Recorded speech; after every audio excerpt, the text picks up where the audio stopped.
Sometimes I have a difficult time explaining to people why the more measured pace of traditional Japanese RPGs works for me. Even if I occasionally decry things like random battles and dead-end filled dungeons, I love the rhythm of a good RPG, and they can be some of the meatiest comfort food games out there.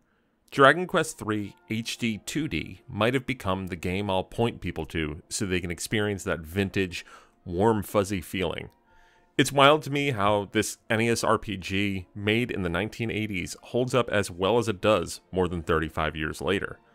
Even wilder is how this fancy pants remake is far more light touch than I expected. This is more or less the same game from 1988, just with a lot of nice modern bells and whistles. It's a smart, brilliant remake that carries forth the original masterpiece while not truly feeling dated. For those who are less familiar with Dragon Quest's history and legacy, Dragon Quest III is the game that fully rocketed the franchise into Japanese cultural importance. On its release in 1988, it sold more than 1 million copies on day one on the Famicom, and kicked off the urban legend of the Japanese government prohibiting a Dragon Quest game to come out on a weekday. This is not true, by the way. That fever pitch was not unearned, because for its day, Dragon Quest III was incredible. The first two games, each getting their own HD-2D remakes in the future, laid the groundwork, with the first game introducing the world with a battle party of one and a relatively straightforward adventure. Dragon Quest II introduced a full party and more mechanical depth, but was more of a stumble gameplay-wise, at least to me. Dragon Quest III, on the other hand, just knocked it out of the park. You take control of the 16-year-old son or daughter of Ortega, a legendary hero who fell in battle against the villainous Baramos. After an opening that involves a quiz that helps dictate your character's stat growth, you set off on a globe-spanning quest to avenge your father's death and defeat Baramos. You piece together your 4-person party with characters and classes of your choosing, and go on vignette-like adventures to help disparate groups of people out along the way. The class-based system is at first simple, but gets way deeper as you progress.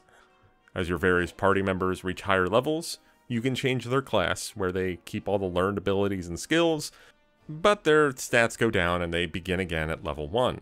It's very fun to fiddle with this to make useful and intriguing party members. You could just keep your magic user and superpower them into the Sage class, or you could do something like level up a healing priest class to learn all the best healing spells and then turn them into a melee class so you have a pal who hits like a truck and can also bring your dead carcass back to life. It's been a very long time since I last played Dragon Quest III, about 15-20 years I believe, and remembering the engaging flexibility of the class system was like a warm hug.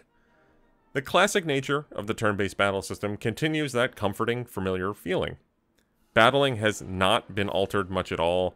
I did find myself using the tactics setting that can put the game into auto battle mode far more often, especially in random overworld battles. This is not my favorite turn-based battle system ever, but it's a reliable and dependable one. It's cozy, but not in the way a farm sim can be a cozy game. It's cozy in its familiarity and vibes. The bits and bobs added and embellished in the remake just help to add to the experience. The monster arena is one of the more sizable additions, letting you recruit monsters throughout the world to then throw them into Pokemon-esque fights. There's also added story content deepening your hero's father Ortega more. It's nothing earth-shattering, but it's a welcome addition to shine more light on a very important character in Dragon Quest lore.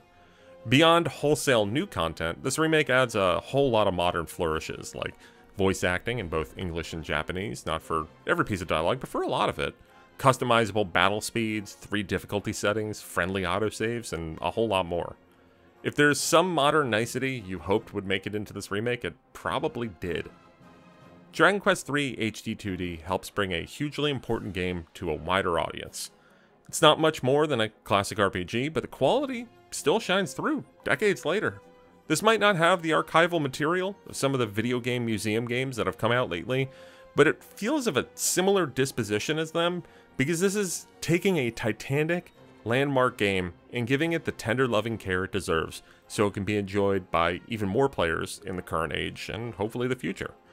There might have been better RPGs made in the past 35 years, but most of them likely wouldn't be as good as they are without Dragon Quest III leading the way. I highly recommend you check out this really neat remake of an all-time great. This video was made possible by our generous supporters on Patreon. Check out patreon.com/NWR for all the details.